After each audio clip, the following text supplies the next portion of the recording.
Okay, तो let me just share my screen. अच्छा हाँ, यूटी भी है। ठीक है। बच्चे वैसे जीओसी हमारा ऑलमोस्ट कंप्लीट हो गया था, बट मैंने आपको बोला था कि हम हाइड्रोकार्बन शुरू करेंगे, बट जैसे मैंने देखा कि हमारा एक टॉपिक जो है एरोमेटिसिटी, उस पे क्वेश्चन बहुत आते हैं और वो हमारा कंप्लीट नहीं हुआ। तो आज हम अपना एरोमेटिसिटी कंप्लीट करते हैं। उसके अलावा क्या अनाउंसमेंट है कि डैट आपकी अब 2 डेज रिवीजन क्लास होगी, क्योंकि आपको पता है कि आने वाला जो हमारा टेस्ट है that is our major test. वो टेस्ट बच्चे हमारे लिए बहुत ज्यादा इंपॉर्टेंट है। ठीक है, तो उस टेस्ट में हमारे 5 चैप्टर आने वाले हैं।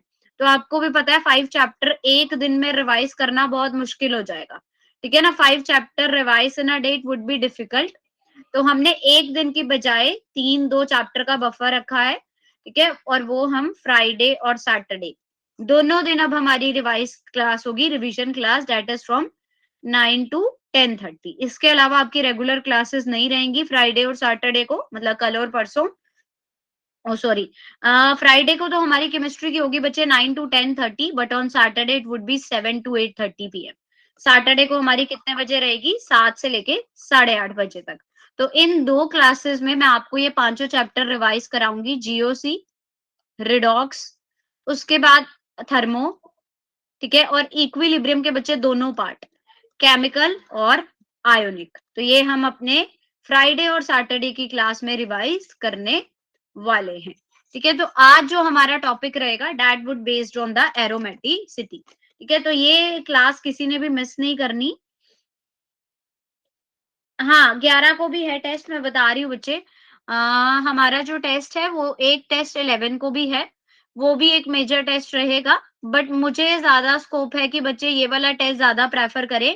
ठीक है ना, इसको और वैसे वो दोनों टेस्ट ही देने बहुत जरूरी हैं। देखो बच्चे, यही टेस्ट है जो आपके 12th क्लास के बैच को डिसाइड करेगा। ठीक है ना, मैंने जैसे आपको पहले ही बताया था 12th क्लास में हम अल्फा बैचेस के लिए बच्चे ढूंढ रहे हैं। अल्फा बैच जो है उसको हम नीट और जेई के लिए प्रिपेयर कराने वाले हैं, कि उसको नीट और जेई की प्रॉपर प्रिपरेशन मिलेगी। तो ये अल्फा बैचेस के लिए ये टेस्ट होने वाला है। So this test are very compulsory, 5th का और 11th का। तो हमने ये 2 टेस्ट के बेस पे आप लोगों को अल्फा बैचेस में क्या करना है, डिवाइड करना है। ठीक है ना, हमें देखना है कि कौन से बच्चे जो हैं वो अल्फा लेवल के हैं और हम उनको अल्फा बैच में शिफ्ट कर सकते हैं। ठीक है,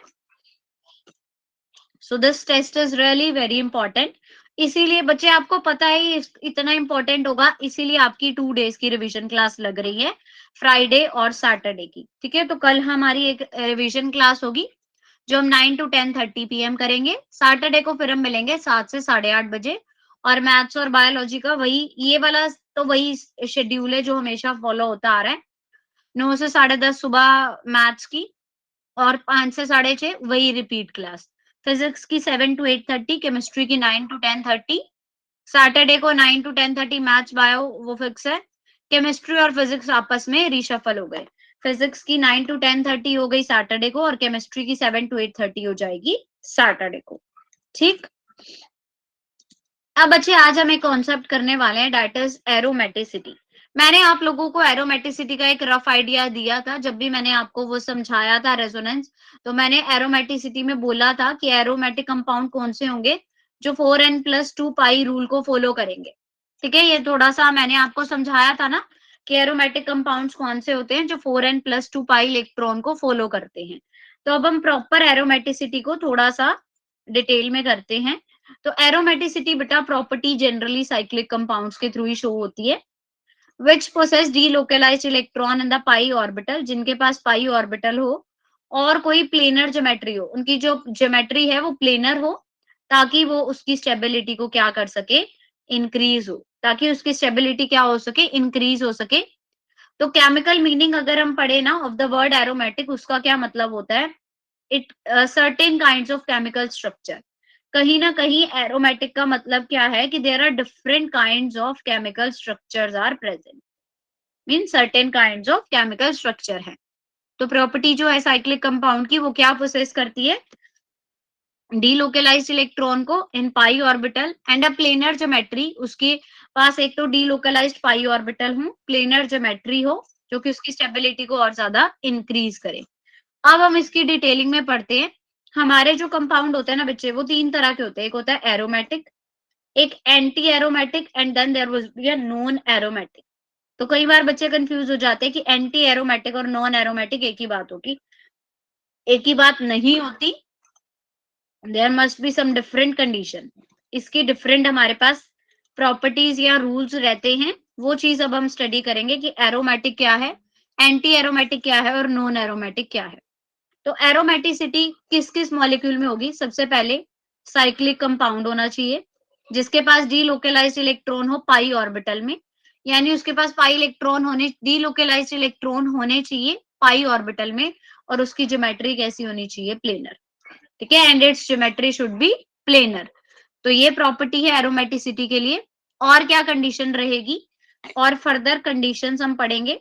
मेन कंडीशंस फॉर एरोमेटिसिटी, जैसे हम बार बार बात कर रहे हैं साइक्लिक कंपाउंड होना चाहिए, तो फर्स्ट कंडीशन तो यही है बच्चे कि ये साइक्लिक या फिर रिंग कंपाउंड होना चाहिए। कोई भी मॉलिक्यूल, अगर हम बेंजीन की ही बात करें, साइक्लिक या रिंग कंपाउंड होना चाहिए। जनरली जितने भी एटम्स है ना बच्चे साइकिल में या रिंग में, वो सारे ही क्या होंगे? sp2 hybridised. यानी अगर मैं बेंजीन की बात करूं बच्चे, बेंजीन हम ऐसे बनाते हैं ना,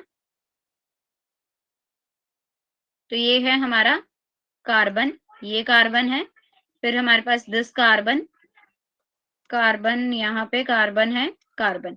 ये जितने भी कार्बन है ना बच्चे, this all are sp2 hybridized. ये सारे कार्बन क्या शो करते हैं? sp2 हाइब्रिडाइजेशन शो करते हैं। इनके पास ऑल्टरनेटिव डबल बॉन्ड भी है, तो कॉन्जुगेशन में डबल बॉन्ड है। और ऑल्दो जितने भी कार्बन हो सारे क्या हो? sp2 hybridised. sp2 हाइब्रिडाइजेशन में स्ट्रक्चर sp2 की प्लेनर स्ट्रक्चर होता है ना sp2 का, आप ट्राइगोनल प्लेनर लिखते हो उसको, तो प्लेनर स्ट्रक्चर है। सो इफ अगर हमारे पास सारे ही एटम्स sp2 हाइब्रिडाइज्ड होंगे, तो ऑब्वियस सी बात है कि पूरा मॉलिक्यूल जो है हमारे पास प्लेनर होगा। ठीक है, then the whole molecule would be planar. तो ये 2 पॉइंट हमने जस्टिफाई करे, या तो साइक्लिक हो बच्चे या रिंग कंपाउंड हो। साइक्लिक और रिंग में जितने भी कार्बन एटम्स हैं वो सारे sp2 हाइब्रिडाइजेशन के होने चाहिए। It should have a conjugate system, इसका जो सिस्टम है वो भी कॉन्जुगेट होना चाहिए। कॉन्जुगेट का क्या मतलब बच्चे? कॉन्जुगेट हमने पढ़ा था ना, कॉन्जुगेट मींस डबल, सिंगल, फिर डबल, फिर सिंगल, फिर डबल। आप यहाँ पे देखो, डबल, सिंगल, और फिर डबल, फिर सिंगल, डबल और सिंगल, ये कॉन्जुगेशन में ही रहते हैं। तो ये कैसे होने चाहिए? कॉन्जुगेटेड सिस्टम होना चाहिए। And next, it should follow हक्कल rule, इनको हक्कल रूल भी फॉलो करना आना चाहिए। It should follow Huckel's rule. अब हक्कल रूल मैंने आप लोगों को बताया था। हक्कल रूल हमारा क्या होता है? जस्ट अ मिनट,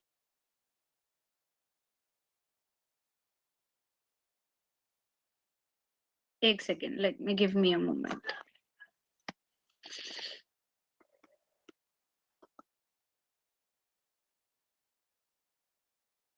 हाँ, यस, नेक्स्ट है हमारा बच्चे हक्कल रूल।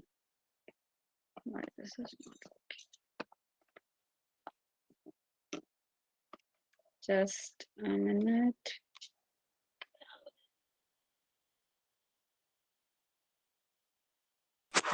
मैम किस बच्चे?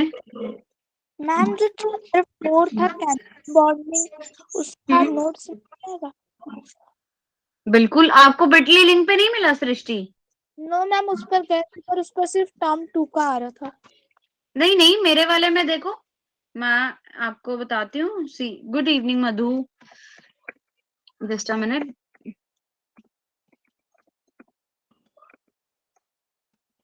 ये है ना बिटली लिंक, ये वाला लिया था आपने? यस मैम, उसी का किया था, तो फिर मैं सेकंड आपको टर्म। दिखा देती हूँ एक बारी, एक second, let me just give me a moment, को शो करती हूँ। सभी बच्चों को मैंने कहा था कि यहाँ से आप लोगों ने मैं आपको दिखा देती हूँ कहाँ पे होगा ये। Late me share my screen. ठीक है, इसको कॉपी करा बच्चे, पेस्ट करा हमने दूसरे वाले में।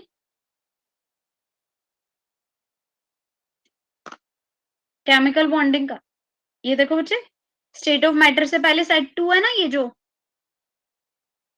ये देखो यहाँ पे केमिकल बॉन्डिंग और मॉलिक्यूलर स्ट्रक्चर, ये रिकॉर्डिंग भी है, ये यूट्यूब का लिंक है, ये इसका नोट्स है, ठीक है। मैम नोट्स के लिए किसको क्लिक करना पड़ेगा? ये रहा बच्चे, ये क्लास नोट्स है ना, तो क्लास नोट्स के ये लिंक है, ये रहा क्लास नोट्स का लिंक, मैम ओके ये है हमारे पास, ठीक है, हियर यू कैन गो, ठीक, ओके मैम। ठीक है, वीडियो देख लेना, ज्यादा क्लियर हो जाएगा।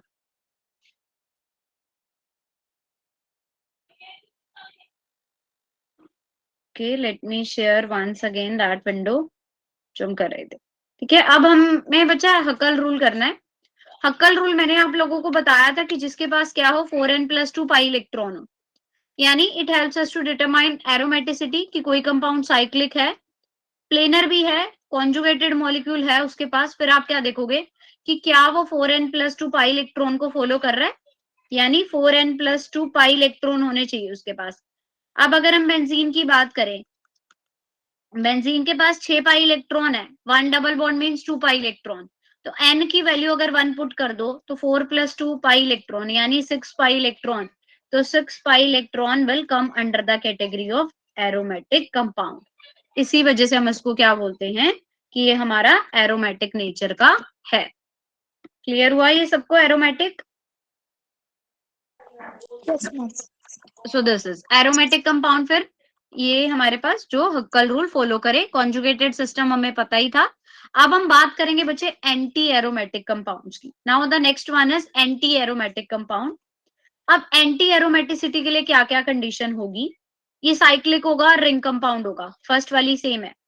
Generally all the item of the cycle और ring should be sp2 hybridized, ये भी सेम है कि जितने भी हैं वो sp2 हाइब्रिडाइज्ड शो करेंगे। It should be a conjugated system, ये कॉन्जुगेटेड सिस्टम भी होगा, बट उसमें था कि वो उसके पास 4n+2 पाई इलेक्ट्रॉन होंगे एरोमेटिक के पास। यहाँ पे क्या लिखा है कि इसके पास 4n पाई इलेक्ट्रॉन होने चाहिए, ठीक है।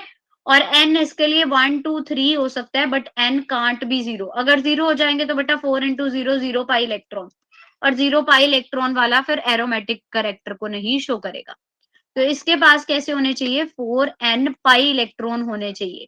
अब जैसे इसका एग्जाम्पल हम क्या करते हैं, लेट मी 4 पाई इलेक्ट्रॉन वाला, आपने साइक्लोब्यूटाडाइईन ले लिया, ठीक है, मतलब 4 पाई इलेक्ट्रॉन है इसके पास भी, 2 double bond means 4 pi electron, n की वैल्यू कितनी अगर हमने ले ली 1, तो this would be equal to 4 pi electron. तो इस तरह के मॉलिक्यूल्स को हम क्या बोलते हैं?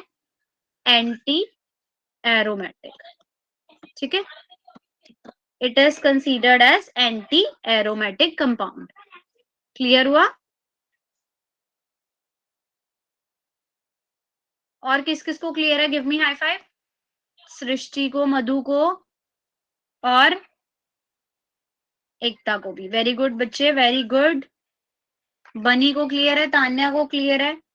आज वो शफक परवीन नहीं आई क्लास में, Shafaq Parveen, she is also, Parveen नहीं आया ना, हाँ, सलोनी, सलोनी तो है, ओके, एकता भी है, गायत्री, गायत्री भी नहीं आई आज, गायत्री है, ठीक है, गायत्री तो है, ओके, मधु भी है हमारे, मतलब कल का बच्चा रिवीजन क्लास है, जो लेट हो गया था उसको दोबारा बता रहे हैं, कल भी कोई रेगुलर क्लास नहीं है, रिवीजन क्लास है 9 to 10:30, ठीक है। अब ये देखो साइक्लोब्यूटाडाइईन जो है एंटी एरोमेटिक कंपाउंड है, बट हमने पहले ही डिस्कस कर लिया, क्योंकि ये भी साइक्लिक है, प्लेनर है, सारे एटम्स इसके भी sp2 हाइब्रिडाइज्ड है, कॉन्जुगेट है। कॉन्जुगेट क्या होता है? सिंगल डबल, यहाँ पे देखो ये डबल, फिर इसके साथ सिंगल बॉन्ड, फिर डबल बॉन्ड, फिर सिंगल बॉन्ड, तो ये हमारा हो गया कॉन्जुगेटेड। और नेक्स्ट क्या है? ये प्लेनर भी है और sp2 हाइब्रिडाइज्ड भी है, और 4n पाई इलेक्ट्रॉन है। जहां पे बच्चे 4n पाई इलेक्ट्रॉन हो उसको हम बोलते हैं एंटी एरोमेटिक। अब एरोमेटिक हो गया और एंटी एरोमेटिक हो गया, अब बचा हमारा नॉन एरोमेटिक, ठीक है। नॉन एरोमेटिक में अब चलते हैं, उसमें क्या होगा? अब ऑब्वियसली इन्होंने देखो एक लाइन हमें कितनी अच्छी समझाई है, ये है ना, एक बच्चा है मेरे पता नहीं किस बैच में है वो बच्चा, उसको जब भी मैं कोई क्वेश्चन देती हूँ ना पोल वाले, तो ही वॉज लाइक कि मैं बोलती हूँ अच्छा बताओ क्या होगा, वो बोलता है कि मैम मुझे आंसर नहीं पता but I am damn sure कि एबीसीडी में से कोई एक होगा, है ना। उसका यही आंसर रहता है हमेशा कि मैम मुझे आंसर तो नहीं पता बट इतना पता है कि एबीसीडी में से कोई एक होगा। तो नॉन एरोमेटिक ने भी हमें ये तो बता दिया कि कंपाउंड जो ना तो एरोमेटिक होंगे ना ही एंटी एरोमेटिक होंगे। अब भाई ऑब्वियस है अगर ये अलग कैटेगरी है तो एरोमेटिक और एंटी एरोमेटिक से तो अलग ही होगी। तो एक डेफिनेशन क्या दे दी कि compounds which are neither aromatic nor anti aromatic, उनको हम क्या बोलेंगे, नॉन एरोमेटिक। कि ना तो एरोमेटिक हो ना ही एंटी एरोमेटिक हो। तो अब भाई होगा क्या उसमें, मेन बात तो यही है ना, मुद्दे क्या कहता है कि मेन बात क्या है, मेन क्या है बाबूजी, मेन।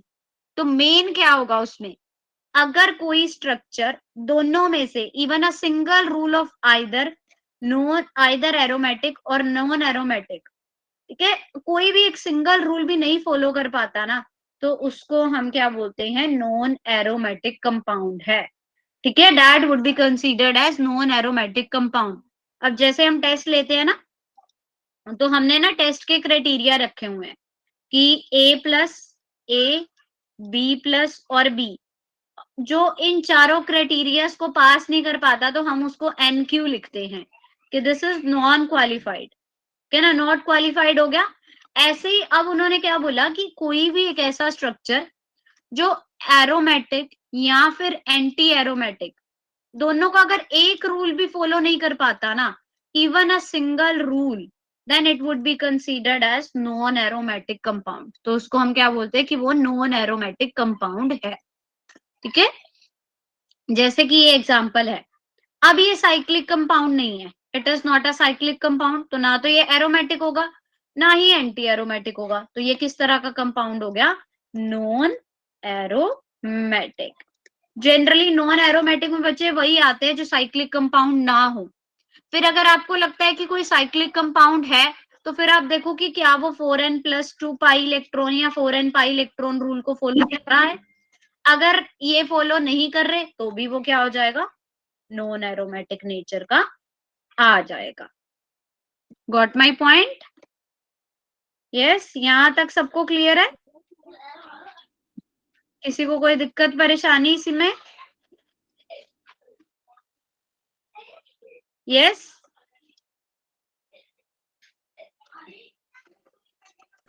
ओके, मैम यस बच्चे।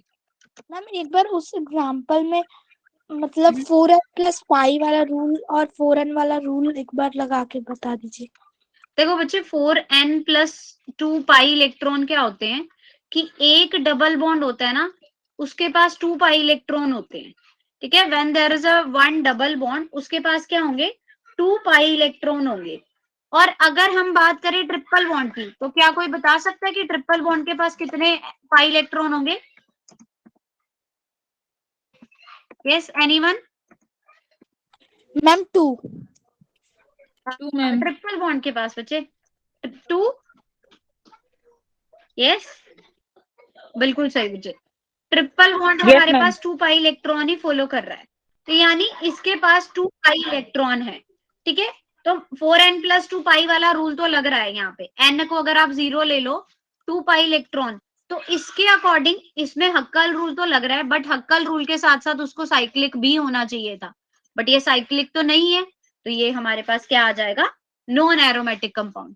क्योंकि इन्होंने यही बोला ना बच्चे कि अगर कोई सिंगल रूल भी फॉलो नहीं होता ना, तो उसको हम नॉन एरोमेटिक बोलेंगे। अच्छा, ये साइक्लिक भी नहीं है, ऑल्दो इसके सारे कार्बन sp2 हाइब्रिडाइज भी नहीं है, यही कार्बन ले लो, फर्स्ट वाला ही sp है, तो इससे आगे हम क्या ही देखेंगे फिर। ठीक है ना, हक्कल रूल लास्ट में लगाओगे, पहले तो आप यही देख लो साइक्लिक है या नहीं है। अगर है तो क्या सारे कार्बन sp2 हाइब्रिडाइज हैं, अगर कार्बन sp2 हाइब्रिडाइज है, फिर हम देखते हैं कि हक्कल रूल लगते हैं या नहीं।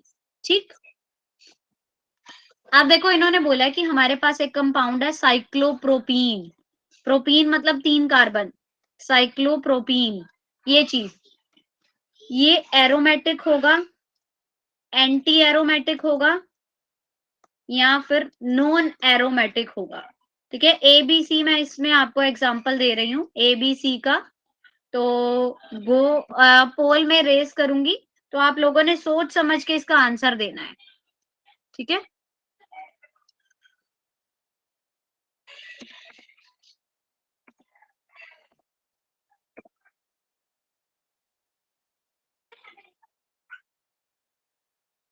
यस, गो फॉर इट, ध्यान से सोच समझ के।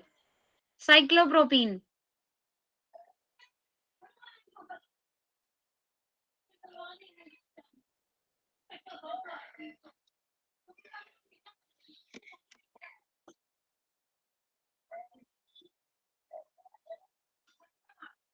अभी थोड़ी सी कंफ्यूजन है बच्चों को एरोमेटिक और एंटी एरोमेटिक में, गलत कर रहे हो, ठीक है। जो भी 3 बच्चों ने वोट किया है वो गलत है। देखते कोई हमें सिंगल वोट भी सही मिलती है या नहीं। अब तक 4 वोट्स आई हैं, चारों गलत है। 1 वोट ठीक है, very good.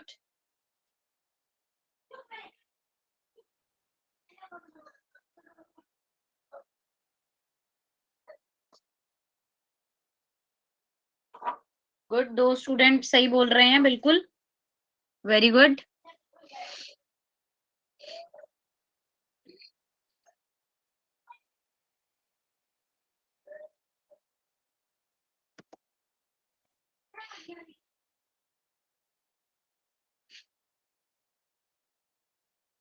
Go for it, फटाफट से।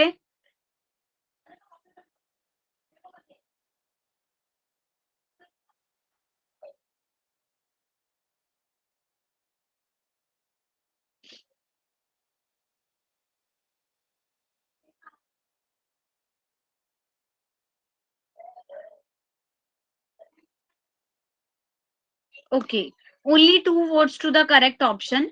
देखो बच्चे, सबसे पहली बात, आप इस तरह के कंपाउंड्स में क्या जज करोगे? सबसे पहला पॉइंट देखा करो, क्या ये साइक्लिक कंपाउंड है? चेक, साइक्लिक है तो हम दूसरी प्रॉपर्टी शो करेंगे। क्या इसमें सारे कार्बन sp2 हाइब्रिडाइज्ड हैं? ये कार्बन के पास बच्चे सिंगल सिंगल बॉन्ड है, ठीक है, और इधर भी सिंगल बॉन्ड होंगे, तो ये कार्बन तो sp3 हाइब्रिडाइज्ड है। ये दोनों कार्बन जरूर हैं, डबल बॉन्ड है इन दोनों के पास, तो ये दोनों कार्बन हमारे पास sp2 हाइब्रिडाइजेशन शो कर रहे हैं। But what about this carbon? This carbon is sp3 hybridized ना, तो सारे कार्बन sp2 नहीं है। तो एरोमेटिक और एंटी एरोमेटिक के लिए तो सारे कार्बन भी sp2 हाइब्रिडाइज्ड होने चाहिए, तो ये दोनों तो नहीं लगेंगे। आंसर क्या आ जाएगा हमारा? सीधा सीधा कि ये हमारे पास नॉन एरोमेटिक कंपाउंड है, ठीक है। So in this way you have to answer, को थोड़ा सा ध्यान रखना पड़ेगा, तो हमारा करेक्ट आंसर नॉन एरोमेटिक आएगा। ना तो ये एरोमेटिक है ना एंटी एरोमेटिक है। आप सिर्फ हक्कल रूल मत देखो, आपको सबसे पहला स्टेप बाय स्टेप चलना है। Very first rule is, first आप देखोगे साइक्लिक, देन आपको शो करना है कि क्या सारे कार्बन sp2 हैं। अगर हैं तब जाओ हक्कल रूल पे, नहीं तो अगर यहीं पे स्टॉप हो गए हो, यहीं पे खत्म हो गया, तो थर्ड स्टेप पे जाना ही नहीं है, ठीक है ना। स्टेप बाय स्टेप चलना है, स्टेप 1, 2 और 3, जंप नहीं करनी पहली पौड़ी से सीधा तीसरी पौड़ी पे नहीं जाना। कई बार बोलते हैं ना कि ऐसे करते करते क्या होता है कि फिर कई बार पैर स्लिप होने का डर रहता है, तो आंसर हमारा गलत हो जाएगा। So go step by step. Clear हुआ ये सबको? यस बच्चे, is it clear? Yes, that's great. Yes. Okay बच्चे, now come to another one, cyclopropenyl cation. Cyclopropenyl, मतलब प्रोपीन क्या है हमारे पास, इसका स्ट्रक्चर कैसा होगा? यस, प्रोपीन डबल बॉन्ड, ठीक है। साइक्लो, इसमें आ जाएगा हमारे पास साइक्लोप्रोपेनाइल केटायन है,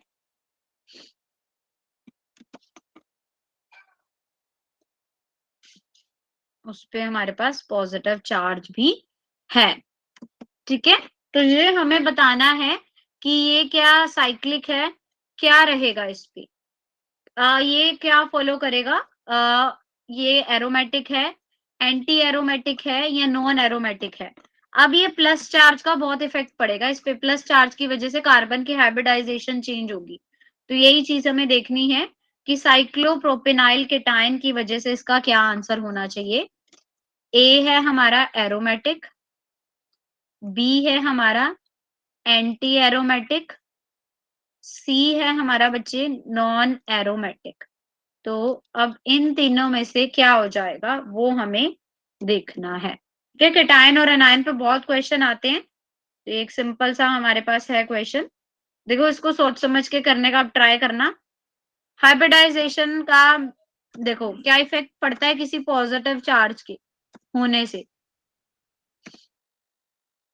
अच्छा डी तो कोई है ही नहीं, डी ऑप्शन क्यों देना, तीन ही ऑप्शन है हमारे। Yes, go for it.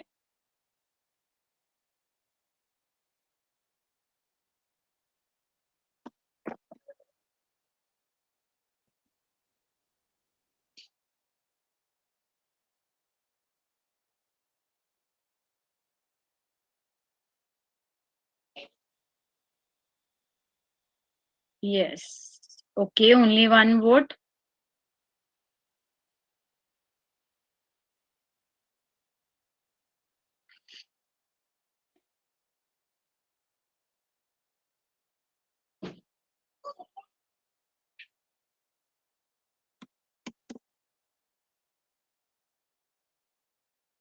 एक बच्चे ने आंसर किया बट आई वुड से कि वो आंसर करेक्ट है उसका। दो बच्चों का आंसर करेक्ट है, दो ने वोट किया and that is absolutely correct, very good. अब लगता है हमें समझ आना शुरू हो गया।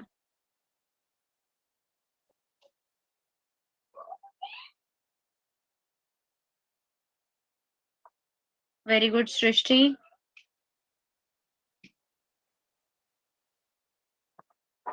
ये Madhu good.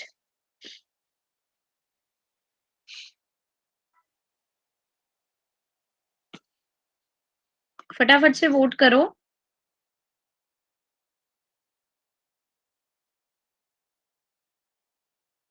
Okay, major votes correct answer को जा रही हैं, very good.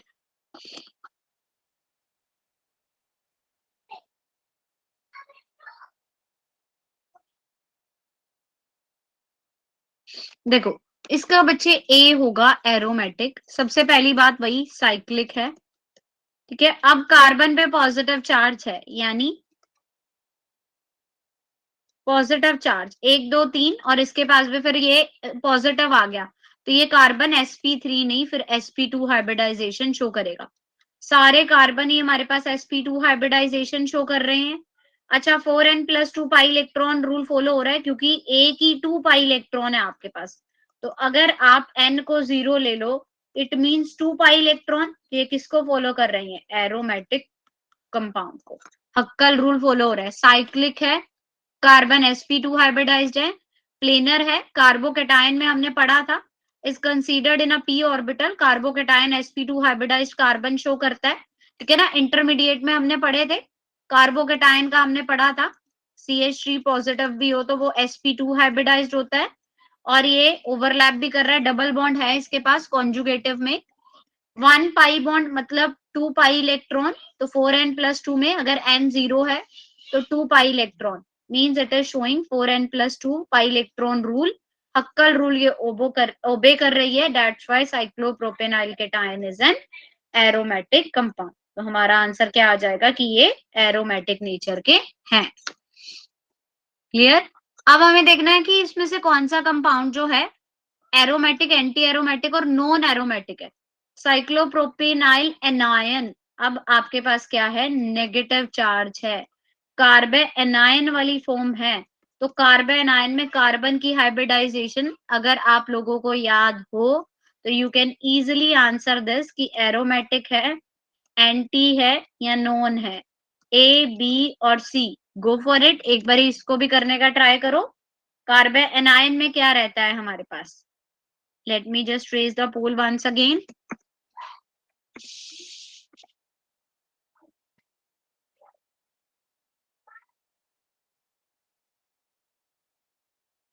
Yes, go for it. Carbon ion में क्या रहेगा,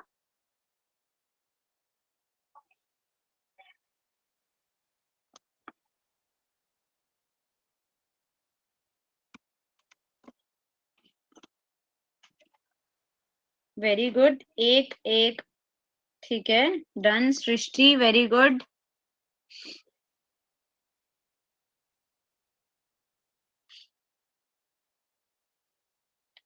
डन, ओके।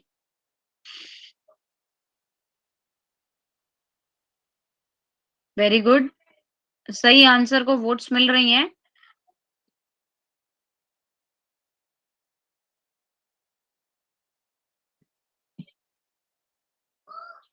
वेरी गुड बच्चे, एकता, मधु, वेरी गुड।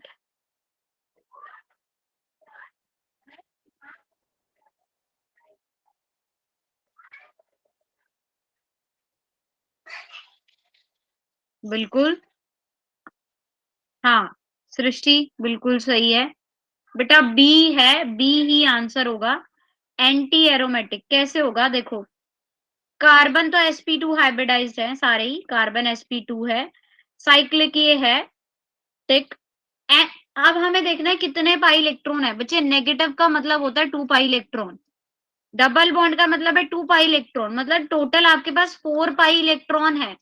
तो एंटी एरोमेटिक के लिए 4n पाई इलेक्ट्रॉन होने चाहिए, यानी n की वैल्यू 1 है, तो ये 4 पाई इलेक्ट्रॉन का रूल फॉलो कर रहे हैं, तो हम इसको किस कैटेगरी में रखेंगे, एंटी एरोमेटिक कंपाउंड की कैटेगरी में। This would be considered as anti aromatic. It is cyclic, negative charge जो है कॉन्जुगेशन में है, तो डबल बॉन्ड की तरह हमने कॉन्जुगेटेड सिस्टम दिखा दिया, सारे कार्बन sp2 हैं, there are total 4 pi electron, n is equal to 1 हो तो 4n पाई इलेक्ट्रॉन वाला ये रूल फॉलो कर रहा है, तो इसलिए ये क्या आ गया हमारे पास, anti aromatic compound, that's why it is considered as anti aromatic compound. ठीक है, यस बच्चे। मैम उस क्वेश्चन में एनायन से उसका हाइब्रिड उस कार्बन का हाइब्रिडाइजेशन sp2 क्यों हुआ? एनायन की वजह भी बेटा sp2 हाइब्रिडाइजेशन ही होती है, कार्बन तो फिर भी sp2 ही रहेगा, ठीक है ना, कार्बन पे कोई भी चार्ज हो तो वो उसकी हाइब्रिडाइजेशन sp2 ही हो जाती है, जैसे अगर पॉजिटिव था तब भी sp2 और नेगेटिव पे भी sp2 है। Okay, okay. नेक्स्ट देखो, अब हम, ये तो सेम सेम सी हो जाएगा, ये देखते हैं। The given radical is aromatic, ये जो रेडिकल है इसको बोला गया है कि एरोमेटिक है, क्यों? अब देखना है आपको, आपको अगर ऐसे करना है तो आप ऐसे देख लो, इसमें फ्री रेडिकल है ये। अब इन्होंने क्या बोला है कि क्यों ये एरोमेटिक होगा, what would be the reason. 7p orbital 6 unpaired electron, 7p orbital 7 unpaired electron, 6p orbital and 7 unpaired electron, 6p orbital and 6 unpaired electron. Let me just raise the poll, फिर हम इसका आंसर ढूंढते हैं साथ में। पहले आप लोग ट्राई करो, फिर मैं साथ साथ में हम इसको सॉल्व भी करने वाले हैं, ठीक।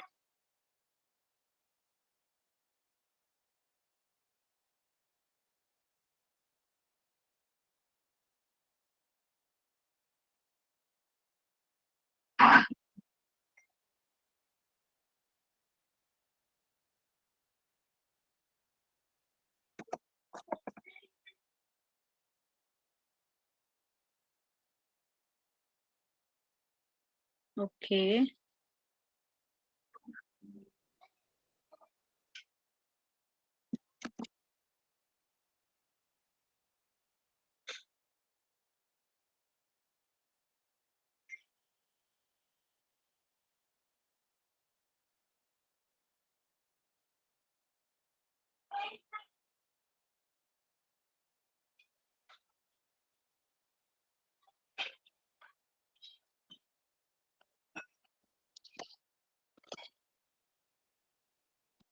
देखते हैं किसी बच्चे ने करेक्ट आंसर दिया है या नहीं। अरे नहीं, मतलब 2 बच्चों का आंसर करेक्ट है, very good. Yes, only 3 votes. इतने ढिले क्यों होते जा रहे हो, जैसे जैसे तुम्हारे पेपर नजदीक आ रहे हैं, मैं देख रही हूँ तुम तो ढिले होते जा रहे हो, इतना स्लो स्लो करते हो परफॉर्म क्लास में, ऐसा क्यों भाई?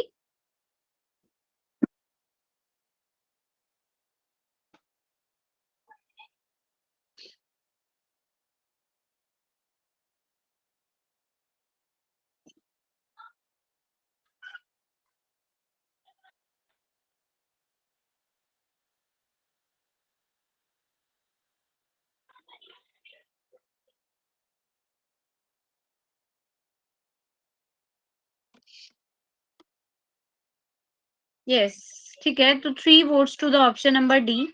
तो हमारा जो करेक्ट आंसर है वो हमारा ऑप्शन डी ही होगा। देखो गिवन है बेंजाइन फ्री रेडिकल। एक तो बच्चे ये CH2 डॉट जो है ना, ये हमारे एरोमेटिक बिहेवियर से बाहर है।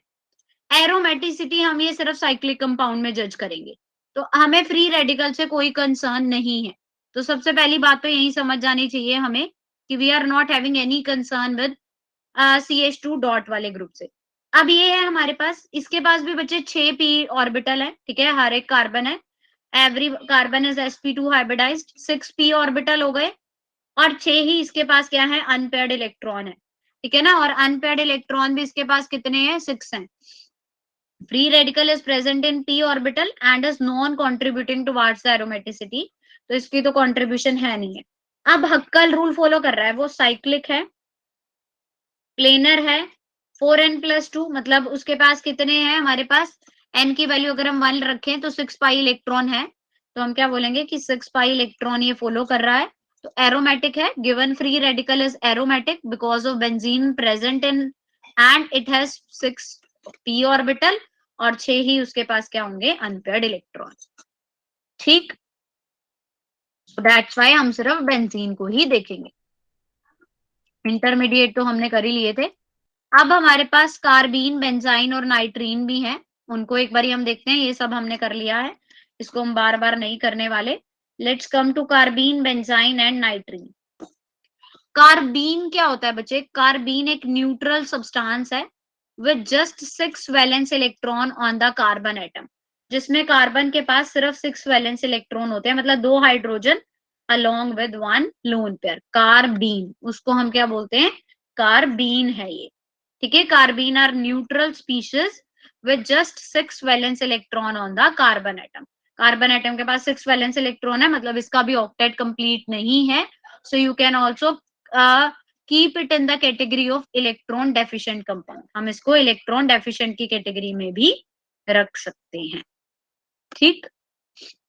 तो कार्बीन हमारे पास बच्चे हाईली रिएक्टिव ग्रुप होते हैं, highly reactive group of compounds है, डाईवैलेंट कंपाउंड्स है जिसके पास 2 वैलेंस इलेक्ट्रॉन है जो डिस्ट्रीब्यूट होते हैं 2 नॉन बॉन्डिंग ऑर्बिटल के साथ, ठीक है। और एटम कार्बन जो है वो कोवलेंटली बाउंड कर सकता है 2 अदर ग्रुप के साथ भी, ठीक है ना। So carbon atom can bound with some other 2 group carbene में। अच्छा, बेंजाइन कौन बताएगा मुझे क्या होता है। बेंजीन तो सबको पता है, बेंजीन हमारे पास, बेंजीन जो है this is like this only. क्या कभी बेंजाइन सुना है, जब बच्चे बेंजीन के साथ एक ट्रिपल बॉन्ड हो जाए ना, बेंजीन वाले में एक ट्रिपल बॉन्ड शो करते हैं, उसको हम क्या बोलते हैं, बेंजाइन। यानी कि वही चीज, 2 सिंगल बॉन्ड तो होंगे, इसके पास क्या हो जाएगा, एक triple bond. 3 carbon carbon single bond, जो ये चल ही रहे हैं, 3 सिंगल बॉन्ड होंगे, 2 कार्बन के पास डबल बॉन्ड और एक क्या आ जाता है, ट्रिपल बॉन्ड। तो उसको हम क्या प्रोनाउंस करते हैं, that is considered as benzyne. उसको क्या बोला जाता है, बेंजाइन। क्लियर। तो नाइट्रीन क्या होता है, बेंजाइन हो गया, अब हमारा बचा क्या, नाइट्रीन। नाइट्रीन और आईमीन, इन दोनों का नाम सेम है। It can be nitrene, it can be I mean, ठीक है। नाइट्रीन और आईमीन क्या होते हैं, जैसे कोई भी एल्काइल ग्रुप ले लो या एरोमेटिक ग्रुप ले लो, उसके साथ नाइट्रोजन है, is the nitrogen analogue of carbene. ये कार्बीन की तरह नाइट्रोजन का एनालॉग है। Nitrogen atom is uncharged and univalent, so it has only 6 electron in its valence shell. Nitrogen atom के पास बचे 6 इलेक्ट्रॉन होते हैं उसके वैलेंस शेल में, 2 covalent bonded and 4 non bonded electron, जिसमें से 2 तो ये कोवलेंट बॉन्ड है और 4 कैसे हैं, कोवलेंट बॉन्ड, ठीक है ना। 4 क्या है, नॉन बॉन्डेड इलेक्ट्रॉन है। ये 2 का क्या मतलब है कि कोवलेंट बॉन्ड बना रहे हैं ये, और 4 इसके पास कैसे होते हैं, वैलेंस बॉन्डेड होते हैं।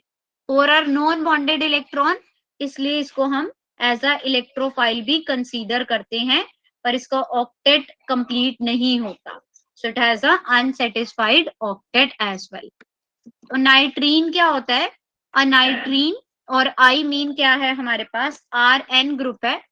नाइट्रोजन एनालॉग है कार्बीन की तरह, जैसे कार्बीन में बच्चे के सी था हमारे पास, नाइट्रोजन आता है जब, तो उसको हम बोलते हैं नाइट्रीन। यानी कार्बन को भी हमने ये बोला था 6 इलेक्ट्रॉन है वैलेंस शेल में, यहाँ पे नाइट्रोजन के पास भी 6 वैलेंस इलेक्ट्रॉन होते हैं। 2 तो कोवेलेंट बॉन्ड बना रहे हैं किसी आर एटम के साथ, बाकी के जो 4 हैं उनको हम क्या बोलते हैं, that 4 are non bonded electron, तो उनको हम इलेक्ट्रोफाइल भी बोल सकते हैं, और उनका ऑक्टेट जो है वो कंप्लीट नहीं होता। Yes yes, tell me please. Ma'am इसका नेम नाइट्रीन क्यों है? इसमें डबल बॉन्ड तो कहीं है ही नहीं, तो फिर इन क्यों लिखा है? इन बच्चे ये 2 लोन पेयर की वजह से भी हम डबल बॉन्ड शो कर सकते हैं ना, ठीक है ना, ये 2 डबल बॉन्ड है ना, आप ये 2 डबल बॉन्ड की जगह 2 लोन पेयर ले रहा है ये, so that's why we can also considered as nitrene. अगर कोई भी लोन पेयर होता है उसको हम डबल बॉन्ड की तरह ट्रीट करते हैं ना, जैसे हमने रेजोनेंस में पढ़ा था, तो ये 2 डबल बॉन्ड ले रहा है 2, तो उसको हम कह सकते हैं कि ये नाइट्रीन और कार्बीन की कैटेगरी में आ जाते हैं। ओके, ठीक है। कार्बोकेटायन हमने पढ़ा था, फ्री रेडिकल हम पढ़ चुके हैं, कार्बन आयन हम पढ़ चुके हैं। अच्छा, कुछ फैक्टर जो स्टेबिलिटी ऑफ इंटरमीडिएट को इफेक्ट करते हैं वो हमारे पास है resonance effect, equivalent resonating structure, inductive effect हमने पढ़ा, हाइपर कॉन्जुगेशन और एरोमेटिसिटी। ये पांचों हमें कहीं ना कहीं आइडिया है। एक बार हम इक्विवेलेंट रेजोनेटिंग स्ट्रक्चर की बात करते हैं, रेजोनेंस इफेक्ट में हमने पढ़ा था जितने ज्यादा बच्चे रेजोनेटिंग स्ट्रक्चर बनेंगे ना, जितने ज्यादा रेजोनेटिंग स्ट्रक्चर उतनी ही उसकी स्टेबिलिटी क्या होगी, हाई होगी। ठीक है, इक्विवेलेंट रेजोनेटिंग स्ट्रक्चर क्या है, equivalent Lewis structure are also called resonance form. वो कब यूज करते हैं, when there is more than one way to place double bond and lone pairs on atom। जब आपके पास डबल बॉन्ड या लोन पेयर लगाने के एक से ज्यादा तरीके हों और वो दोनों सेम ही कंपाउंड बना रहे हो, जैसे कि अगर बेटा मेरे पास कार्बन है और कार्बन के ऊपर मान लो एक ऐसे पेयर है, यहाँ ऑक्सीजन है यहाँ ऑक्सीजन है, तो मेरी मर्जी मैं इधर करूंगी शिफ्ट तो ये सी डबल बॉन्ड ओ और ओ बना देगा। अगर मैं इसको यहाँ शिफ्ट कर दूं तो ये सी डबल बॉन्ड ओ बना देगा। तो बात कहने का क्या मतलब है, बट ये दोनों स्ट्रक्चर आपस में कहीं ना कहीं इक्विवेलेंट ही होते हैं, ठीक है ना, एक तरह से एक ही जैसी चीज शो कर रहे हैं, तो इनको हम क्या बोलते हैं, इक्विवेलेंट रेजोनेटिंग स्ट्रक्चर। ठीक है, तो इक्विवेलेंट स्ट्रक्चर जो रेजोनेंस फॉर्म ही है एक तरह से, कि जब हमारे पास एक ही डबल बॉन्ड या लोन पेयर को यूज करने के डिफरेंट डिफरेंट तरीके हों। ठीक है, अच्छा, जनरल ऑर्डर अफेक्टिंग द इफेक्टेबिलिटी, सबसे पहला फैक्टर आता है जो सबसे ज्यादा स्टेबल होगा, एरोमेटिसिटी। फिर अगर इक्विवेलेंट रेजोनेटिंग स्ट्रक्चर है तो वो रेजोनेंस से भी आगे आ जाते हैं। फिर आता है हमारा हाइपर कॉन्जुगेशन, और सबसे लास्ट में क्या रहता है, इंडक्टिव इफेक्ट। ठीक है, but in case of halogen, अगर हमारे पास केस है, एक्सेप्शन है ये, एक्सेप्शन याद रखनी है कि बाकी सब में तो यही वाला स्टेबिलिटी ऑर्डर फॉलो होगा, लेकिन अगर हमारे पास हेलोजन है तो इंडक्टिव इफेक्ट सबसे ज्यादा, फिर रेजोनेंस इफेक्ट। ठीक है ना, तो इंडक्टिव इफेक्ट डोमिनेट कर जाता है रेजोनेंस इफेक्ट पे, मतलब शुरुआत यही रहेगी, aromaticity, equivalent resonating structure, but resonance की जगह पहले इंडक्टिव इफेक्ट, फिर रेजोनेंस, और फिर लास्ट में hyper conjugation. Got my point? Yes, यहां तक किसी को कोई प्रॉब्लम? अच्छा, एक आता है हमारे पास ब्रेट रूल।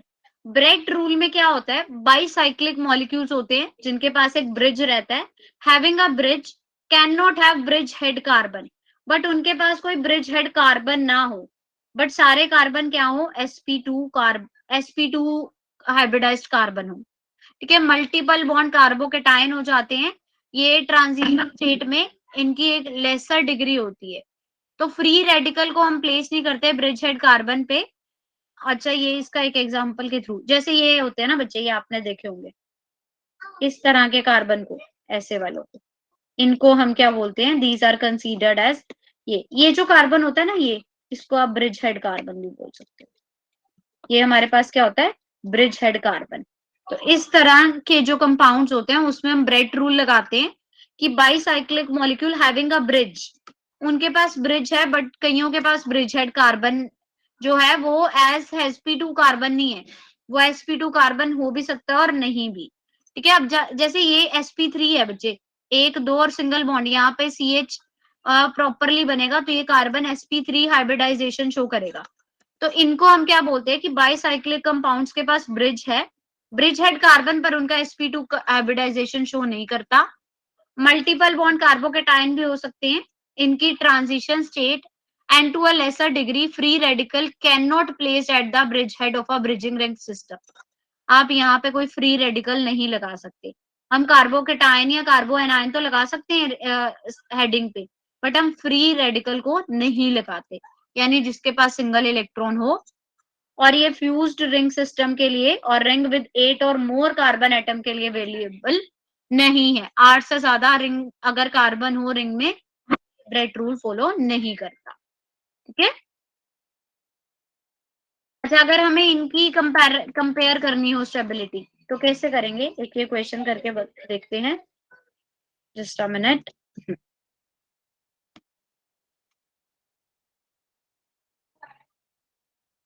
अच्छा, इन दोनों में से हमारे पास किसकी स्टेबिलिटी ज्यादा होगी, ए की या बी की? क्या लगता है, लिखो ऑप्शंस में, ए और B.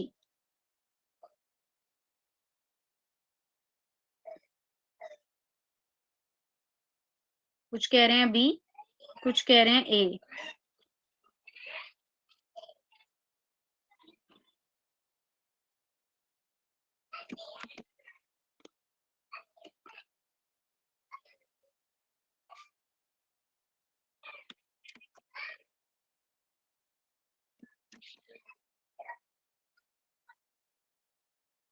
A B, A B, ए होगा बच्चे, ए।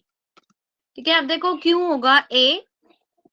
NMe3 positive group will show minus I effect. ठीक है, और ये एक इलेक्ट्रॉन विड्रॉइंग ग्रुप है, so it withdraws electron density and carbocation becomes unstable. तो जितना ज्यादा बच्चे कार्बोकेटाइन और NMe3 के बीच में डिफरेंस होगा ना, उतनी ज्यादा स्टेबिलिटी होती है कार्बोकेटाइन की। तो यहाँ पे इसके बीच में और कार्बोकेटाइन के बीच में डिफरेंस ज्यादा है, लेकिन यही अगर हमारे पास इलेक्ट्रॉन डोनेटिंग ग्रुप होता ना, तो हम क्या देखते हैं कि डिस्टेंस हमारा लेस हो। अगर इलेक्ट्रॉन डोनेटिंग ग्रुप होता तो हम देखते हैं डिस्टेंस लेस हो, लेकिन this is a electron withdrawing group, ये हमारा इलेक्ट्रॉन विड्रॉइंग ग्रुप है, तो इसमें हमारा डिस्टेंस क्या होना चाहिए, ज्यादा होना चाहिए। तो यहाँ पे ए के कंपेयर बी के कंपेयर में ए में डिस्टेंस ज्यादा है, तो हमारी स्टेबिलिटी किसकी ज्यादा होगी, ए की। So A would be more stable. Got my point? Yes, that's great, very good. ठीक है, तो ये आ गया हमारा। आगे ऐसे ही कुछ क्वेश्चन हम कल की क्लास में करेंगे। कल हमारी रिवीजन क्लास है 9 to 10:30 PM। कल का जो हमारा टॉपिक है रिवाइज करने का, वो जीओसी और रिडॉक्स है। अब मेरी बात सारे बच्चे ध्यान से सुनेंगे। कल मैं किसी को कोई टॉपिक दोबारा नहीं करवाऊंगी, all thing would be done on the question practice. जैसे आपके पास पेपर में क्वेश्चन आते हैं ना, जैसा हम टेस्ट देते हैं आपको, वैसे ही पेपर में से हम कुछ क्वेश्चंस डिस्कस करने वाले हैं अपनी कल की रिवीजन क्लास में। तो बच्चे, टेस्ट बहुत ज्यादा इंपॉर्टेंट है। अगर टेस्ट इंपॉर्टेंट है तो बट ऑब्वियस है वो रिवीजन क्लास भी बहुत ज्यादा इंपॉर्टेंट होगी। Agree with me? Yes or no? That's great. तो कल की क्लास में मुझे अपने सारे बच्चे चाहिए, ठीक है, रिवीजन क्लास में। So we will meet in our revision class. Okay then, bye everyone. Bye बेटा, bye, good night. Good night. हो भी सकता है, पेपर में सेम क्वेश्चन आ भी सकते हैं, तभी तो कहा इम्पोर्टेंट है क्लास। अब ये तो चांदी उसी की होगी जो क्लास लगाएगा।